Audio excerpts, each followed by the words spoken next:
Hello everyone, it's me, and today this is a video dedicated as part of the Autism Awareness Month, and this is normally done on the 2nd of April, but unfortunately I couldn't do the video because it's Good Friday, and plus it was my birthday that very day, and I took 3 weeks off because I had a lot of work and it was getting too much for me, so I had to take a break, 3 weeks off of not uploading YouTube videos, and now I'm back with this one. So for this video, that's going to be the topic for today. So I'm only going to talk about my own autism, my own experience with having autism, not about autism in general. It's only about my own experience. So when I was younger, my mum thought there was something wrong with me, and because I wasn't really socializing with other students, I was always doing repetitive activities, and I wasn't really talking that very much. I did struggle to work in groups. I've always struggled with communication, and I've always struggled to work in groups in general, group works, and I've struggled to be in a social environment. And I have struggled with transitions and changes. Like, for example, if I move to another school or college or university, I did struggle to adapt to that environment. One time it took me a whole year to actually be able to settle down in where my school. So I'm going to talk about school as well, like about me. They were saying that my family thought there was something wrong. Sometimes they said that people were saying that the MMR1 vaccine was the cause of autism, but they don't have any proof of that, to be honest, because apparently you can inherit it. You're either born with autism or you're not born with it. So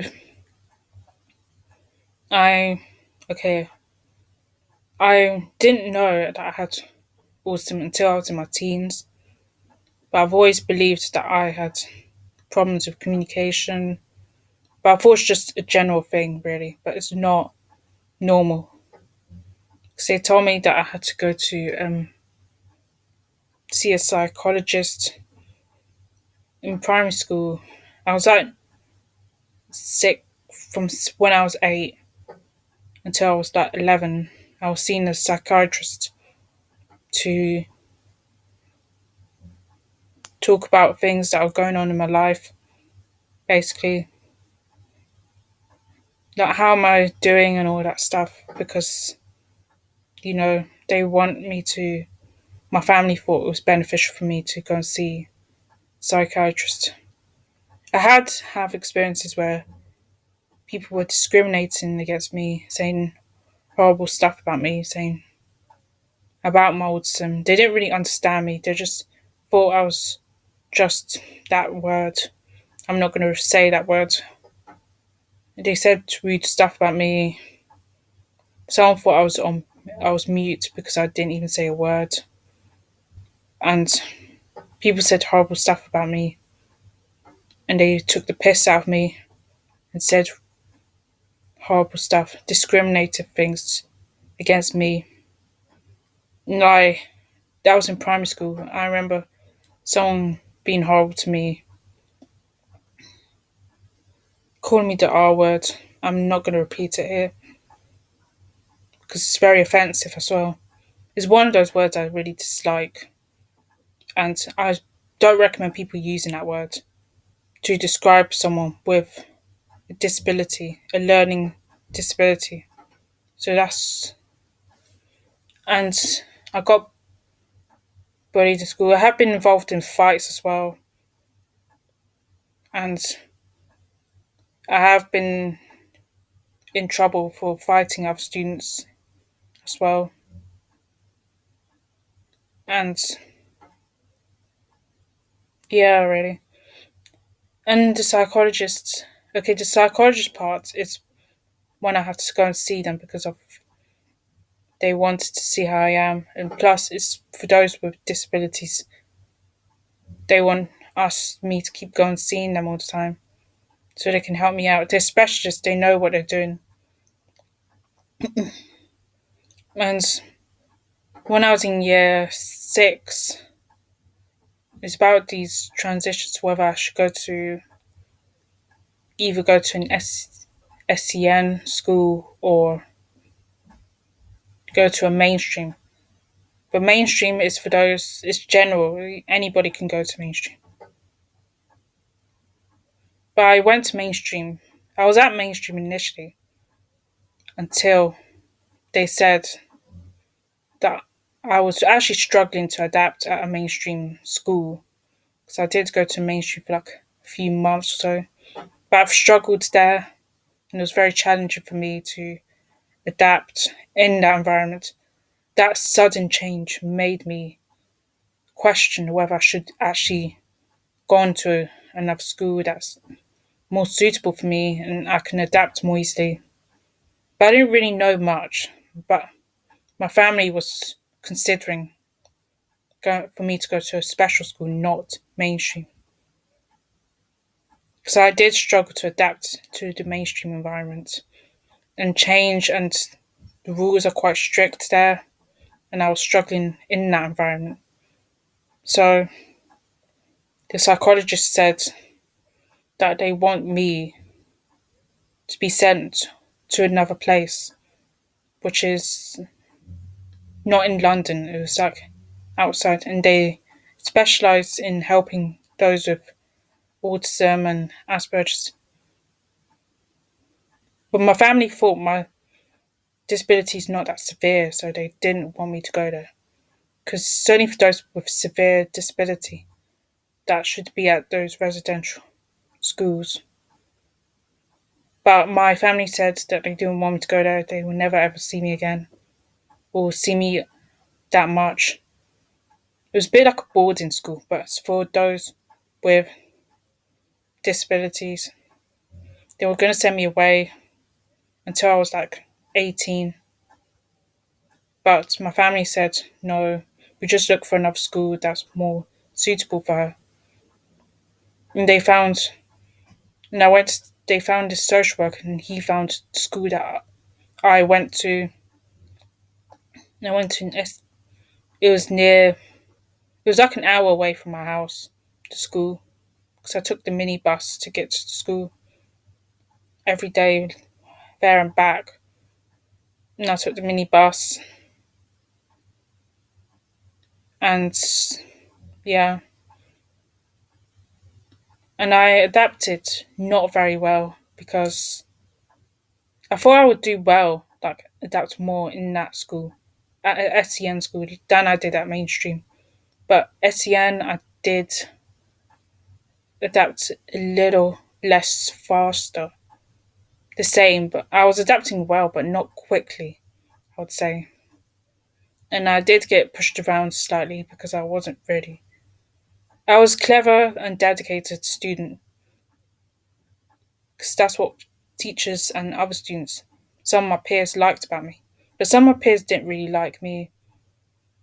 I guess I was a little bit like Marmite, but because I wasn't really talking to my peers that much and I wasn't really making friends, maybe that's why they didn't really want to hang out with me that much. And they didn't want me to work. They didn't want to work with me in group work because I wasn't really talking to them or socializing with them. So, but I just found it hard really because it's just internally I was struggling with the constant change, the sudden changes. It was very difficult to adapt in an environment that you're not really familiar with. And I keep getting overwhelmed by new change, that different noises, certain noises I'm not really used to, or certain things I saw I wasn't really used to. It was hard for me to neutralize and adapt to that. So It was just something that I couldn't really do, really. And I found it hard to make friends. It took me like nearly a month, maybe more, to make friends. Some people didn't really want to hang out with me.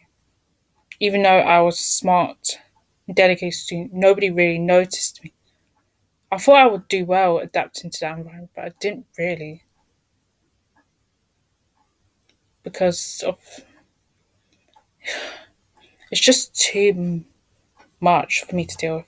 I got called names by other students that were older as well, not just in my class, but other students that were not in my class, and they call me those rude names. One student tripped me up, but I felt in that school you have to be your own person. I just found the school system very hard. I just found school challenging in general. Even though I did well, I felt I didn't really get the respect that I felt like I deserved. Even until I left that school, the SEN school, because I was one of the best students in the school and I did very well, but people didn't really like me. Just, I think it's more about personality rather than how well you do, and how hard you worked in your class and that. And they didn't really give a shit about me, to be honest. That's how I felt, and I felt I deserved better.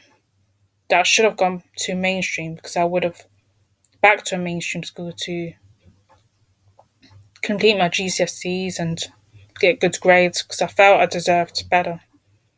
And my family did as well, but they had to do what they need to do. I can't regret anything, but I can say that they should have paid attention to me more. I'm not saying the school in general is a failure. Maybe it's just curriculum because they make in other schools, not just special schools, but different schools that proves that people with fail unit. They're kind of similar to SCN school, but it's for mainly students who've been suspended or had low attendance and that. So I know somebody who went to a few people that went to these type of schools because of their attendance or they've been excluded from school mainstream. And in college, they didn't really want me because the school had a very bad reputation because of the students that went to that school that I went to, the SCN school that I went to. So I tried to, because I'm much better. I feel I'm much better than these people. I'm not being arrogant, but that's how I really felt. So that people didn't really care about me and care about my interests. I would say, so if you care about somebody's interests, then you wouldn't really need to overlook them or give them a chance. You will really work with them basically to show that they're the talent that you want. I felt I would never get anywhere because I went to an SEN school and being autistic is very hard. So I didn't really want to accept that I was autistic. And I found reports that I was autistic, got diagnosed when I was 4. But I got diagnosed officially when I was like 9 or 10. So I had autism when I was younger. But and I went to get diagnosed again, but I think they said that I still had autism, but I just needed the evidence of the paperwork to prove it, which we tried to do, but they weren't really doing anything about that. And they gave me a diagnosis of anxiety because I have anxiety as well, but that's mental health, that's not disability. And I've struggled with socializing and communication. I struggled with adapting to new environments and over and now struggling in university as well. I didn't really want to go to university because it was just too much. And I felt university wasn't really for me to begin with. Even though my family always said, "Oh, she should go to university." You know those African families. They always want their sons and daughters to be lawyers. They want them to be doctors or you know those jobs, those well-paid, supportive jobs. They want you to have a husband or wife, or they want you to be this. But it wasn't really me, really. I always felt like I was trying to be somebody else. And it took me time to find who I really was. And I'm still struggling with that as well. I'm trying to find out who I really am. Because I have tried to be somebody else. And I have struggled with my low self esteem and I've struggled with depression. The autism did make me depressed because I wanted to not live that way anymore. I felt being normal is the only way for me to be the person I want to be. I wanted to be normal because I have lied about my having a disability to people because I felt I didn't want to say that I was disabled because it's like a disadvantage for me.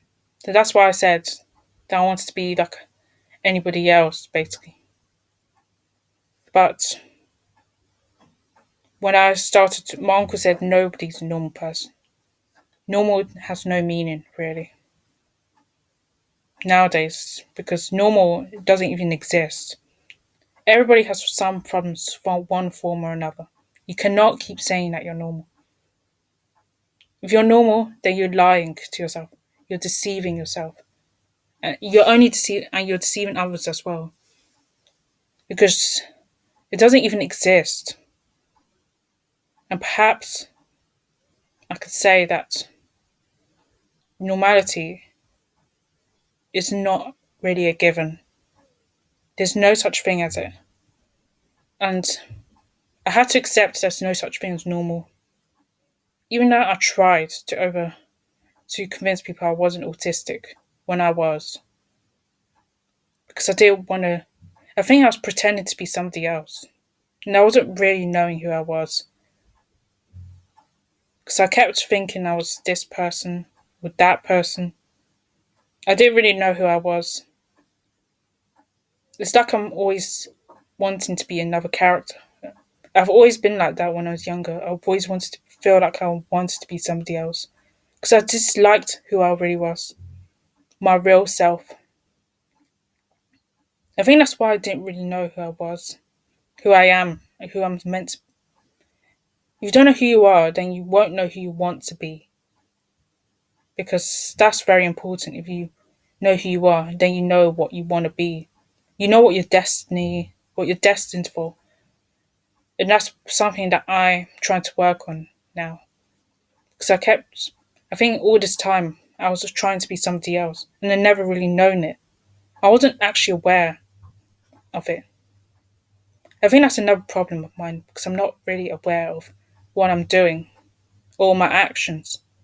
And people have to keep telling me that I need to be this. I have told people. Some people told me that I need to say that I was autistic. My uncle kept telling me you need to tell them that you have certain problems. You talk to one person in one day, then you avoid them the next day. I think that's something I never really noticed about myself. I think it's part of who I am, but at the same time, it's not really a good character trait. We all have problems some form or another. You can't just say that you're normal. Whether you have financial problems or mental health problems, or if you have physical problems, we all have disability some form or another. And that's something I had to accept. My uncle said I could read this book, but I haven't read it yet. I might read it one day. I decided not to now because of time, mostly. But it's going to teach you the value of what what being a disability, having a disability is like. But everyone has a disability some form or another. Even if you pray to God that you become normal, it's no such thing. Because God will say that we're all sinners, and we all are. If you're a Christian, you know that we're all sinners. And that's what I have to accept. I have to accept that I shouldn't be faking myself.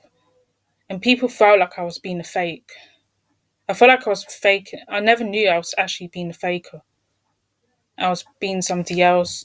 I was not true to who I was. So I've deceived a lot of people basically through that. And it's not a good idea. And I had to work on that. Building blocks, find out who I was and who I wanted to be. But I'm still working on who I am. It's about who you want to be after that. That's going to make you you. And I'm continuing to write films about disability, especially in women, autism especially in women, because women, most people think it's all about men. But there's some women who have autism as well. And I know I never knew there was another woman until I met my friend.